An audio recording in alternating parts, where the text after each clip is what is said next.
बिस्मिल्लाहिर्रहमानिर्रहीम। अस्सलाम वालेकुम स्टूडेंट्स। आज हम स्टार्ट करेंगे स्टीरियो केमिस्ट्री का या स्टीरियो आइसोमेरिज्म का सबसे पहला ज्योमेट्रिकल आइसोमेरिज्म।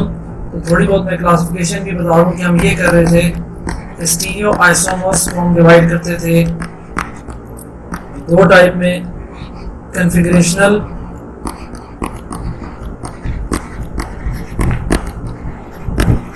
और दूसरा टाइप आपके पास होता था कन्फर्मेशनल। लेकिन कन्फर्मेशनल के बारे में मैंने आपको कहा था उसको हम डिस्कस नहीं करेंगे। कन्फिगरेशनल को फिर हमने डिवाइड किया था एनेंशियोमर्स में, और एनेंशियोमर्स के साथ था डायास्टीरोमर्स।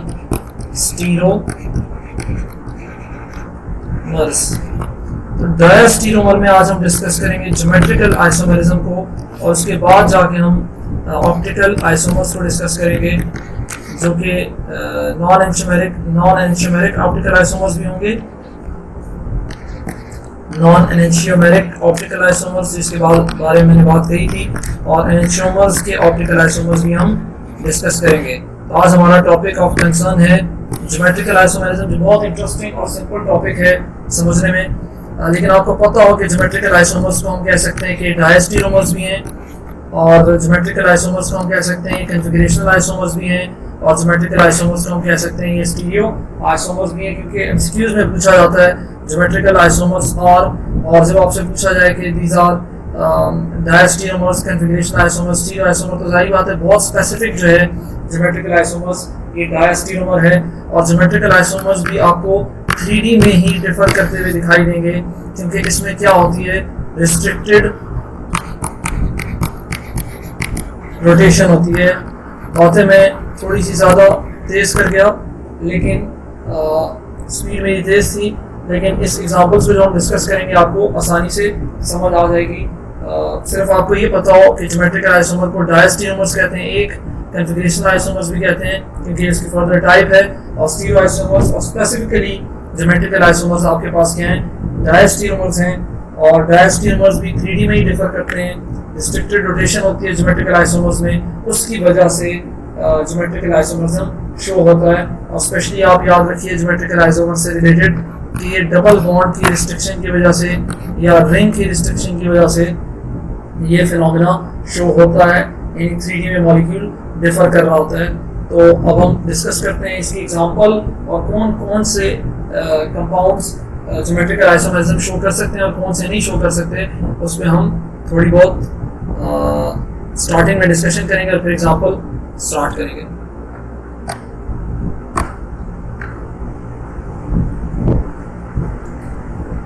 तो सबसे पहले के कंडीशंस क्या हैं सिस ट्रांस ज्योमेट्रिकल आइसोमेरिज्म को मैं यहाँ लिख देता हूँ। ज्योमेट्रिकल आइसोमेरिज्म का दूसरा नाम है सिस ट्रांस आइसोमर्स भी कहा जाता है इसे, सिस ट्रांस आइसोमेरिज्म। सिस का मतलब है सेम साइड पे होना और ट्रांस का मतलब है अपोजिट साइड पे होना ग्रुप्स का। लेकिन किसके अपोजिट साइड्स पे? तो सबसे पहले कि अगर हम एक एग्जांपल सॉल्व करते हैं कि मेरे पास C डबल बॉन्ड C है, तो ज्योमेट्रिकल आइसोमेरिज्म के लिए आपके पास रिस्ट्रिक्टेड बॉन्ड रोटेशन होनी चाहिए। मतलब अब हम सिंगल बॉन्ड, अगर कार्बन कार्बन सिंगल बॉन्ड होता और यहाँ उसने हाइड्रोजन बॉन्ड बनाए होते सारे सिंगल, तो जो कार्बन और कार्बन के बीच में बॉन्ड है सिंगल बॉन्ड, कार्बन को रोटेट किया जा सकता है। कार्बन कोई रिस्ट्रिक्शन में नहीं है, यानी आप किसी भी कार्बन को आसानी से रोटेट कर सकते हैं, कोई प्रॉब्लम नहीं होगी ईथेन के केस में।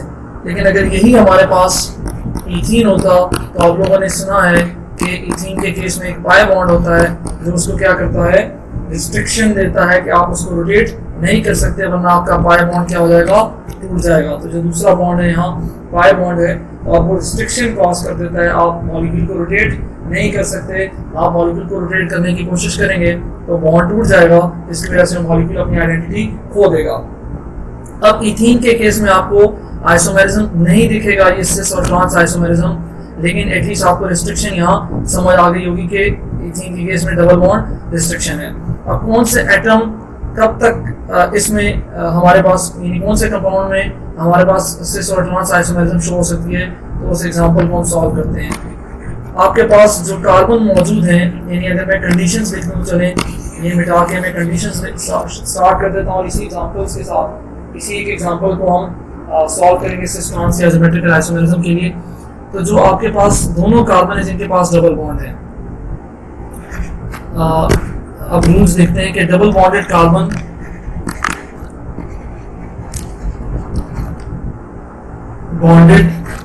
Carbon must have two different groups.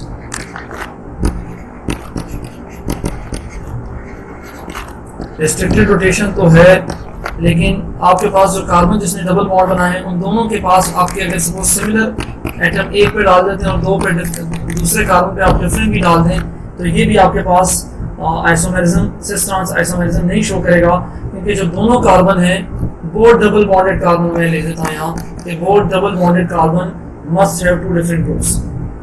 तो जैसे एक कार्बन पे आपको अभी सिमिलरली ग्रुप दिख रहे हैं कि आपको दोनों हाइड्रोजन दिख रहे हैं, तो दोनों पे अगर एक कार्बन पे दो हाइड्रोजन हो जाए या दो मिथाइल ग्रुप हो जाए या दो इथाइल ग्रुप हो जाए एक ही कार्बन पे, तो इसका मतलब हमारे पास वहाँ सिस ट्रांस आइसोमेरिज्म पॉसिबल नहीं हो सकती, क्योंकि आप एक हाइड्रोजन को ऊपर ले जाएं नीचे ले जाएं वो उससे स्ट्रक्चर सेम ही रहेगा। तो आपके पास जो फर्स्ट कंडीशन है कि both doubly bonded carbon must have two different groups, तो पहला तो पॉइंट ये हो गया। अब मैं इसको डिफरेंट ग्रुप बना देता हूँ। तो अगर सपोज मैं इसको बना देता हूँ अब CH3, तो अब आप देखें दोनों कार्बन जो हैं जिन्हें डबल बॉन्ड बनाया हुआ है उस पर दो डिफरेंट ग्रुप हैं, यानी एक कार्बन के पास भी मिथाइल है और हाइड्रोजन है और दूसरे के पास मिथाइल हाइड्रोजन, जो दोनों डिफरेंट ही ग्रुप्स हैं। अब ये दोनों शो यानी ये कंपाउंड शो कर सकता है हमारे पास सिस ट्रांस आइसोमेरिज्म। तो आप देखें जो बड़ा ग्रुप है आपके पास कार्बन पे वो हमारे पास है मिथाइल और मिथाइल, और दोनों सेम है, और हाइड्रोजन और हाइड्रोजन दोनों सेम है। तो अगर सेम ग्रुप एक साइड पे पड़े होते हैं तो उसके लिए हम लफ्ज यूज करते हैं सिस का, और सिस कहते हैं ऑन सेम साइड। तो अभी आपके पास मिथाइल और मिथाइल एक साइड पे पड़े, अबव पड़े हैं, अबव द प्लेन इसको समझें, और ट्रांस ऑपोजिट पास पड़े हैं। अबव द प्लेन नहीं होंगे क्योंकि इसमें जो हाइब्रिडाइजेशन होगी sp2 होगी, सॉरी, लेकिन इसका जो एंगल हम इसको ऐसे कहेंगे कि एक साइड पे पड़े हैं और जो हाइड्रोजन है हमारे पास दूसरी साइड पे पड़े हैं। और अगर मैं इसी एग्जांपल को कहूँ, जो मेरे पास C डबल बॉन्ड C है, यही एग्जांपल है, लेकिन अब हाइड्रोजन और हाइड्रोजन अपोजिट पड़े हुए हैं और जो मिथाइल और मिथाइल ग्रुप हैं वो भी एक दूसरे के अपोजिट पड़े हुए हैं। तो ऐसी एग्जांपल को हम कहते हैं कि ये क्या शो करता है, ट्रांस आइसोमेरिज्म। ये ट्रांस आइसोमर्स है, ये ट्रांस वाला आइसोमर है हमारे पास, सॉरी ट्रांस आइसोमर है। ऊपर वाला एग्जांपल सिस था, ये सिस वाला था, मैं इसको यहाँ से मिला के डिफरेंट कलर से लिख देता हूँ। ये सिस आइसोमर है आपके पास और ये वाला आपके पास ट्रांस आइसोमर है। अब अगर इसका आप मॉलिक्यूलर फार्मूला लिखें और आप इवन इसका आईपैक नेम देखें, जिस तरह मैंने कहा था कि कॉन्फिगरेशनल आइसोमर में आईपैक नेम भी सेम होता है, मॉलिक्यूलर फार्मूला भी सेम होता है, और इवन स्ट्रक्चरल फार्मूला भी आपको 2D में सेम दिख रहा होता है। लेकिन जब आप 3D में जाते हैं रिस्ट्रिक्टेड रोटेशन की वजह से आपको ऐसा दिख रहा होता है, रियलिटी पता चलती है कि ये दोनों मॉलिक्यूल सेम नहीं है। वरना यहाँ जो सिमिलरिटीज हैं वो मैं यहाँ लिख देता हूँ। इनका आईपैक नेम सेम है दोनों का, और आईपैक नेम भी लिख के दे देते हैं, दोनों का आईपैक नेम सेम है, और आईपैक नेम है 2-ब्यूटीन है, या ब्यूटीन कह सकते हैं। आपके पास 4 कार्बन है और डबल बॉन्ड दूसरी पोजीशन पे है, तो दोनों के लिए लिखा होता है। लेकिन दोनों को जब डिफरेंशिएट किया जाता है तो पहले वाले के साथ ये फर्स्ट वाला है और ये सेकंड वाला है, तो पहले वाले के साथ लिखा जाता है सिस 2-ब्यूटीन और दूसरे वाले के साथ लिखा जाता है ट्रांस 2-ब्यूटीन। आईपैक नेम सेम है, इनका स्ट्रक्चरल फॉर्मूला सेम है। स्ट्रक्चरली यानी आप देखेंगे तो जो बॉन्ड अरेंजमेंट है या बॉन्डिंग है वो कार्बन के साथ या किसी चेंजेस नहीं आई, कहीं भी आपको चेंजेस नहीं दिखी, बल्कि वही चेंजेस है बॉन्ड वाइज और अरेंजमेंट वाइज। लेकिन 3D में इनकी जो स्पेशल अरेंजमेंट है, स्पेस की अरेंजमेंट, जिसको हम स्पेशल अरेंजमेंट कहते हैं, स्पेशल अरेंजमेंट डिफरेंट है। क्यों डिफरेंट है? क्योंकि हमारे पास रिस्ट्रिक्टेड रोटेशन है। आप ये लफ्ज़ याद रखिए, क्योंकि डबल बॉन्ड की वजह से क्या है, रिस्ट्रिक्टेड रोटेशन है। और structure formula same, IUPAC name same, sorry IUPAC था मैंने यहाँ IUPAA लिखा हुआ है, आप लोग भी बताते नहीं है ना। आईयूपैक नेम सेम है, जो 220 है, स्ट्रक्चर फॉर्मूला इनका सेम है, और क्या सिमिलरिटीज हैं, लेकिन इनकी जो डिफरेंसेस होंगे अब हम उसको डिस्कस कर लेते हैं कि कैसे हमें पता चला कि ये दो डिफरेंट कंपाउंड्स हैं। तो जब इनकी प्रॉपर्टीज पढ़ी गई तो सारी प्रॉपर्टीज में पता चला कि ये दोनों एक दूसरे से काफ़ी ज़्यादा डिफरेंट है, और बहुत इवन इसकी डिफरेंसेस में हम इसकी पोलैरिटी, इसका डायपोल मोमेंट, इसका मेल्टिंग पॉइंट, बॉइलिंग पॉइंट और इसकी एक्टिविटी डिस्कस करें तो उन सारे बेसिस पे एक दूसरे से काफ़ी ज़्यादा डिफरेंट है। तो थोड़ा बहुत हम इसके डिफरेंसेस भी पढ़ लेते हैं। सिमिलरिटीज में तो इनका मॉलिक्यूलर फॉर्मूला भी सेम है, स्ट्रक्चरल फॉर्मूला सेम है, आईयूपैक नेम सेम है, ये आपको पता होना चाहिए। और बॉन्ड की जो अरेंजमेंट जारी बात है वही स्ट्रक्चरल फॉर्मूला में आ जाता है कि बॉन्ड की अरेंजमेंट क्या है हमारे पास ओवरऑल सेम है। तो मैं थोड़े बहुत डिफरेंसेस डिस्कस कर लेता हूँ। इन दोनों कंपाउंड्स में जो डिफरेंसेस हैं, तो डिफरेंस सबसे पहला जो डिफरेंस है, एक पोलर है और दूसरा हमारे पास क्या है, नॉन पोलर है। अब पोलर हमारे पास कौन सा वाला है, तो आपने देखा है और फर्स्ट ईयर में पढ़ा था कि जो ट्रांस वाला होता है वो इलेक्ट्रॉनिक डेंसिटी जो है वो एक दूसरे की क्या कर रहा होता है, इफेक्ट इलेक्ट्रॉनिक डेंसिटी का कैंसिल आउट कर रहा होता है। तो ट्रांस वाला इलेक्ट्रॉनिक डेंसिटी का इफेक्ट अगर कैंसिल कर रहा होता है और ये सिस वाला नहीं कर पाता, इसमें डायपोल बन जाता है और इसकी मूवमेंट कुछ इस तरफ होने लग जाती है सिस वाले की, और ट्रांस वाले की डायपोल मूवमेंट की वैल्यू क्या होती है, 0 होती है, और सिस वाले की डायपोल मूवमेंट की कोई ना कोई वैल्यू होगी। ये इसकी डायपोल मूवमेंट की वैल्यू 0 नहीं होगी, डायपोल मूवमेंट को म्यू से शो किया जाता है, इसकी डायपोल मूवमेंट 0 नहीं होगी और ट्रांस वाले की डायपोल मूवमेंट 0 होगी। तो पोलर हमारे पास कौन सा हुआ, पोलर हमारे पास हुआ सिस वाला, और नॉन पोलर हमारे पास कौन सा हुआ, नॉन पोलर हमारे पास हुआ ट्रांस वाला। तो ट्रांस वाला नॉन पोलर, और इसको थोड़ा बहुत अच्छा भी लिख देते हैं ताकि बच्चे लिख भी सकें नोट्स। तो सिस वाला पोलर है आपके पास, क्योंकि वो इलेक्ट्रॉनिक इफेक्ट को कैंसिल नहीं कर रहा बल्कि एनहांस कर रहा है। सिस आपके पास P में पोलर लिख देता हूँ, यहाँ लाइन भी ड्रॉ कर देते हैं। सिस वाला पोलर और ट्रांस वाला आपके पास क्या है, नॉन पोलर है। ठीक है, सिस वाला पोलर और ट्रांस वाला आपके पास नॉन पोलर, क्योंकि ट्रांस में इलेक्ट्रॉनिक इफेक्ट एक दूसरे का कैंसिल आउट हो जाता है, ये CH3 ग्रुप है, और यहाँ भी आपके पास CH3 ग्रुप है। तो ट्रांस वाला नॉन पोलर, सिस वाला पोलर। दूसरा पॉइंट जो है इनका डायपोल मोमेंट का, कि सिस वाले का डायपोल मोमेंट 0 नहीं होता, डायपोल मोमेंट नॉट 0,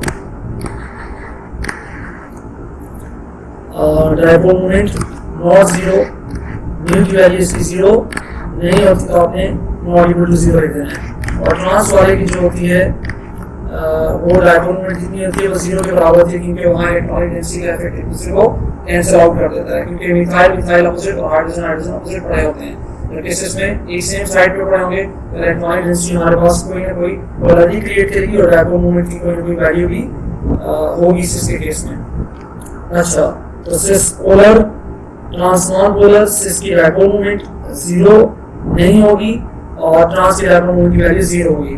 फिर हम बॉइलिंग पॉइंट की तरफ जाएं, तो बॉइलिंग पॉइंट में अच्छा सॉलिबिलिटी की तरफ से जाते हैं। चलें सॉलिबिलिटी भी साथ में अगर हम डिस्कस करें, लीजिए आज कलर मार्कर भी यूज किया जा रहा है। सॉलिबिलिटी अगर हम डिस्कस करें तो सॉलिबिलिटी में हमारे पास जो पोलर होता है वो पोलर में सॉल्युबल होता है। इसका मतलब ये है कि जो सिस वाला है वो पानी में भी सॉल्युबल हो सकता है, वाटर सॉल्युबल हो सकता है क्योंकि वो पोलर है, और ट्रांस वाला वाटर सॉल्युबल,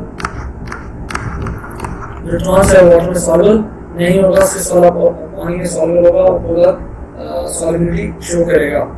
तो ये पॉइंट हुआ।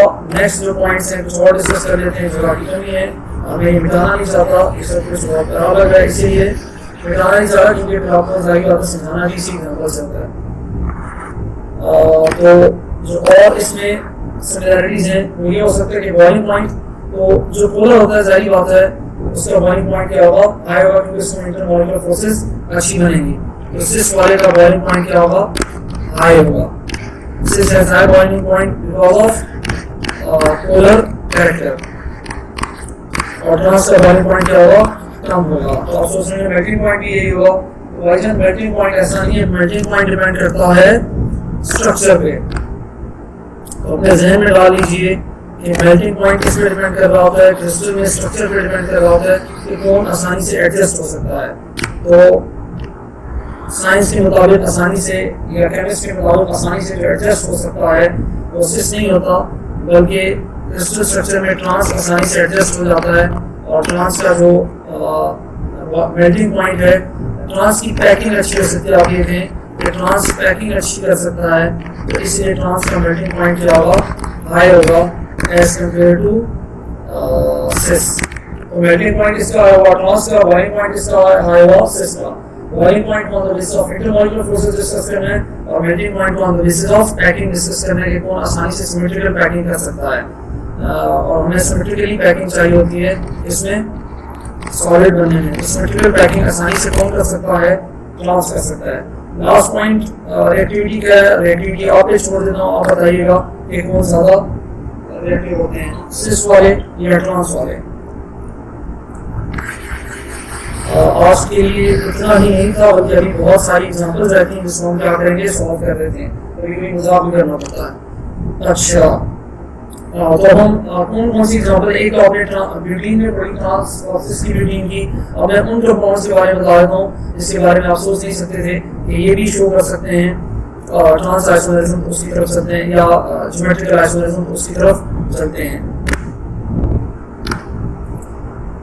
कार्बन के अलावा, कार्बन डबल बॉन्ड के अलावा कार्बन नाइट्रोजन भी क्या कर सकता है, सिस और trans isomerism geometrical isomerism show कर सकता है। इसी तरह नाइट्रोजन डबल बॉन्ड N भी शो कर सकता है।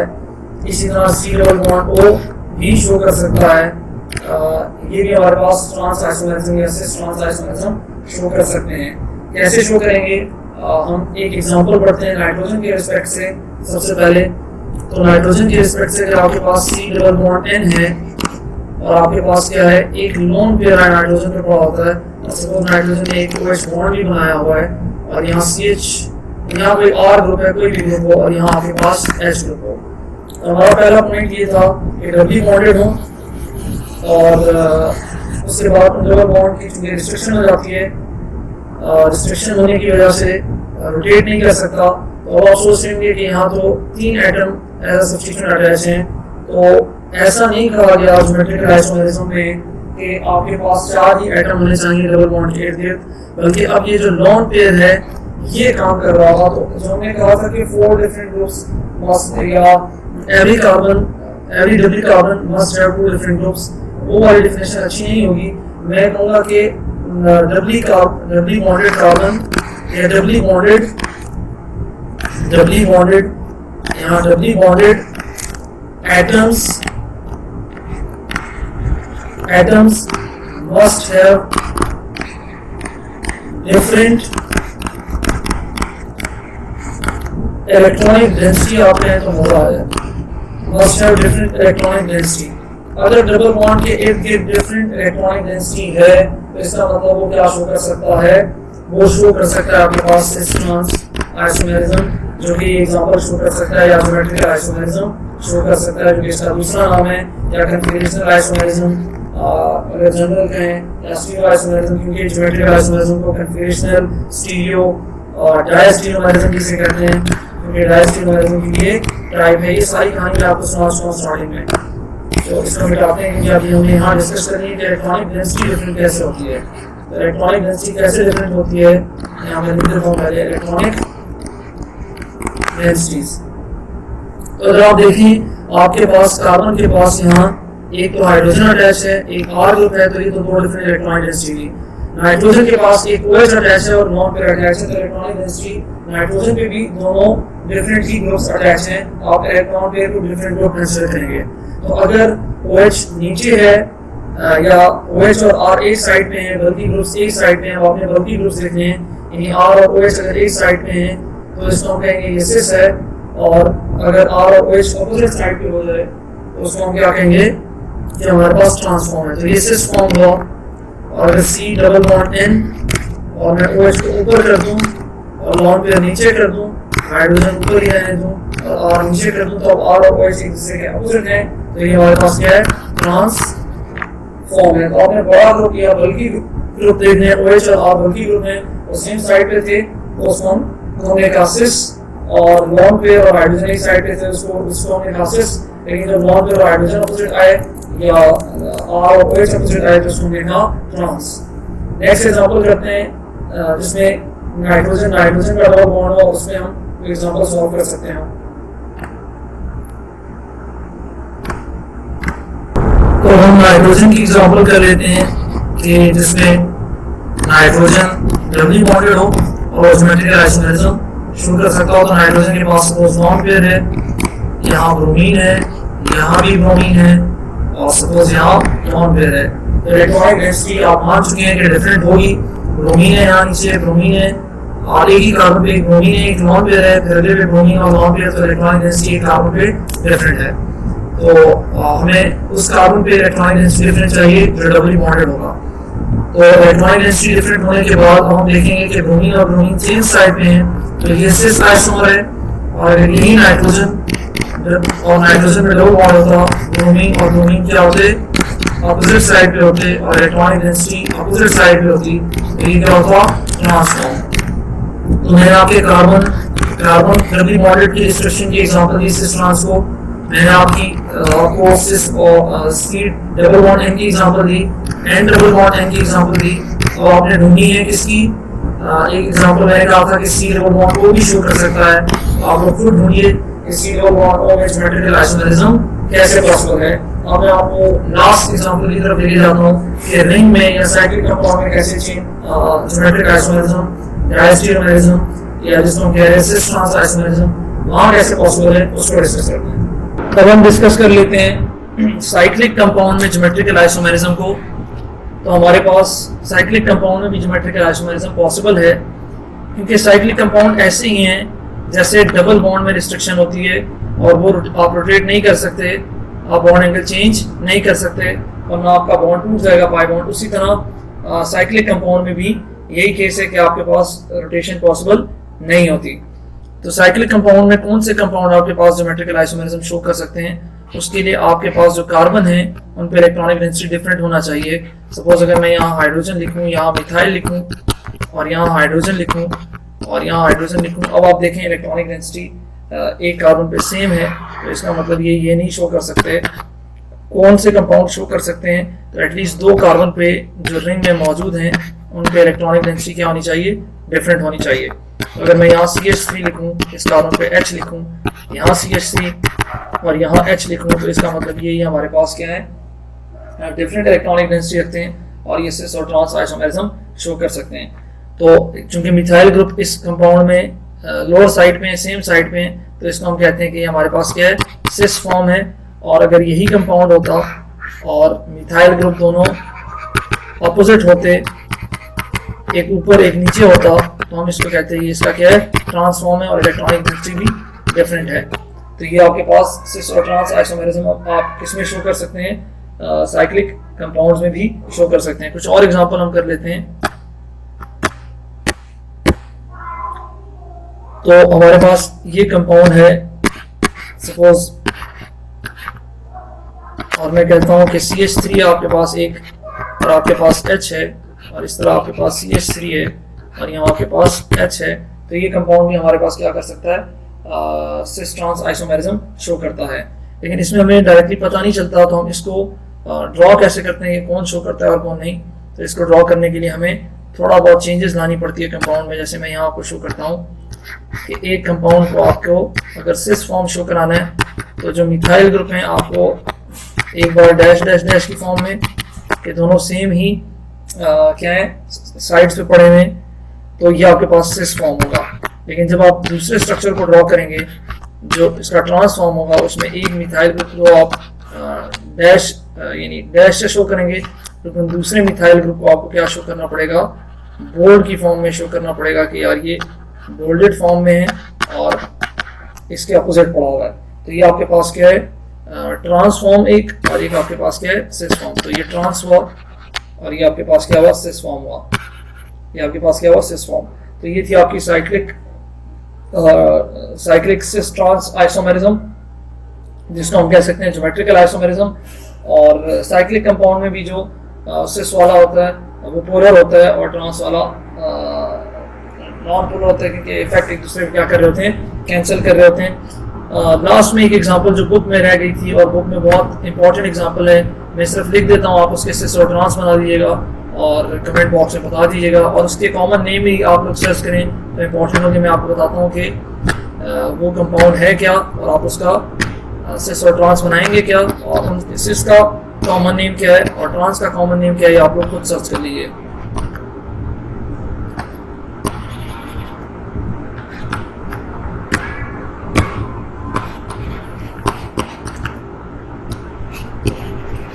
ये आपके पास ब्यूटीन डायोइक एसिड है, ये सिस फॉर्म हुआ, चले मैं ड्रॉ कर देता हूँ, और ये आपके पास क्या हुआ, इसका ट्रांसफॉर्म हुआ COOH। आप इसके कॉमन नेम्स बता दीजिए, क्योंकि कॉमन नेम बहुत ही इंपॉर्टेंट होते हैं। तो ये इसका क्या हुआ, ट्रांसफॉर्म हुआ। आज के लिए इतना ही था ज्योमेट्रिकल आइसोमेरिज्म में। नेक्स्ट वीडियो में मिलेंगे जो सबसे कॉम्प्लेक्स आइसोमेरिज्म है, जो कि हमारे पास ऑप्टिकल आइसोमेरिज्म, उसको हम डिस्कस करेंगे और डिटेल वाइज डिस्कस करेंगे, और थोड़ा बहुत डायस्टीरोमेरिज्म को भी डिस्कस करेंगे। और उसमें डिफरेंट टर्म्स हैं, जिस तरह के मीजो किसे कहते हैं, और इसी तरह एनेंशोमर्स किसे कहते हैं,